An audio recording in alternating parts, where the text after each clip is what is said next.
E aí, tá gostando do canal? Então já se inscreve, deixa o gostei, segue a gente nas redes sociais e acompanhe novidades diárias sobre jurisprudência, questões de concurso e outras questões interessantes. Vamos em frente?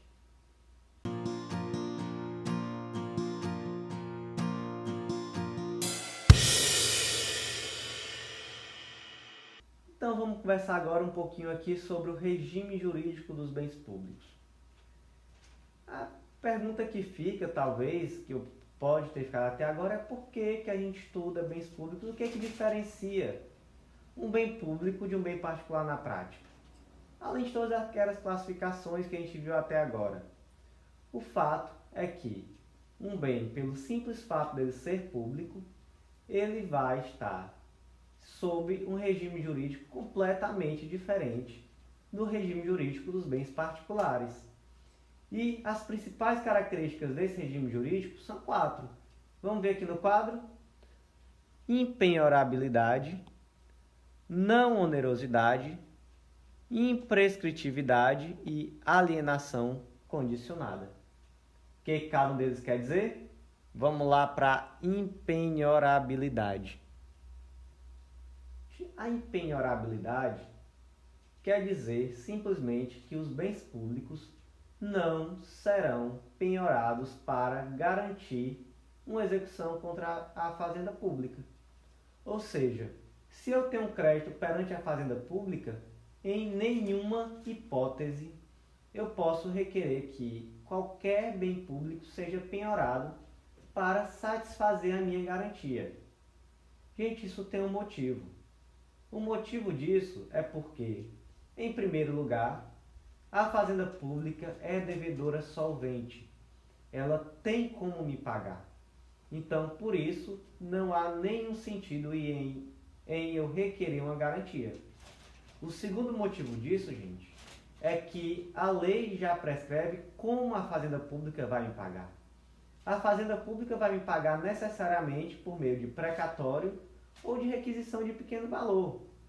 Então não faz sentido eu penhorar um bem, até porque depois eu não vou poder levá-lo a leilão, ou adjudicá-lo, ou fazer qualquer coisa com esse bem para satisfazer minha dívida, ou melhor, meu crédito.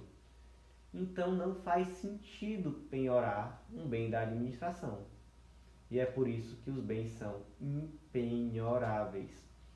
Gente, esse mesmo raciocínio vale para a segunda característica, a não onerosidade.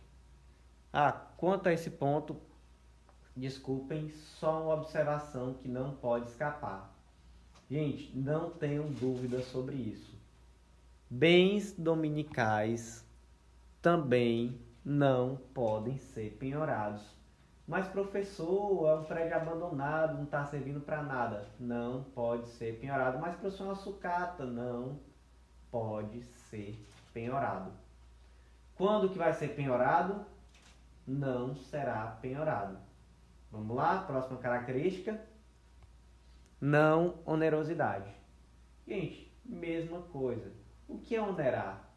É escrever uma garantia real em um bem. Então, por exemplo, é colocar uma hipoteca sobre um prédio público. Gente, a fazenda pública é credor. A fazenda pública é devedor solvente. Ela não precisa oferecer garantia. Ela tem como me pagar. Como é que ela vai me pagar? Por precatório ou RPV. Eu posso então pedir, por exemplo, que o juiz escreva uma garantia sobre um bem da fazenda da administração pública, para que eu possa posteriormente, adjudicar esse bem caso ela não me pague? Jamais. Imprescritividade e não onerosidade. Vamos para frente? Imprescritividade ou imprescritibilidade. Gente, isso daqui também é muito simples. Simplesmente os bens públicos não podem ser objeto de uso capião. Por que o nome é esse então, professor? Lembrem-se, uso capião é uma modalidade de prescrição. É a tal da prescrição aquisitiva. Então, em nenhuma hipótese também você poderá adquirir um bem público por uso capião. Ou seja, esse bem público não prescreve. Atenção para a súmula 340 do STF. Ela determina que desde a vigência do Código Civil de 1916, não é do de 2002, gente, é do de 1916. Mesmo os bens dominicais não podem ser objeto de uso capião. Ou seja, a partir de 1916, nem os bens dominicais. Vamos em frente? Quarta característica, também muito simples, alienação condicionada. A doutrina clássica fala em inalienabilidade. Agora, como a gente viu fartamente durante os outros blocos, essa característica da inalienabilidade não existe. Os bens públicos não são necessariamente inalienáveis. Lembre-se que os bens dominicais podem ser alienados. Naturalmente, vão ter que passar por todo o regramento legal sobre o assunto. Em determinados contextos vai precisar de decreto, em outros contextos vai precisar de lei específica, que vai determinar a possibilidade de venda desses bens. Agora, com a observação, quais os únicos bens que podem ser alienados, ainda que condicionadamente aos critérios previstos em lei? Os bens dominicais. Quanto aos bens de uso comum do povo e aos bens de uso especial, a inalienabilidade se mantém. Não podem ser alienados. Bens dominicais, alienação condicionada. Beleza?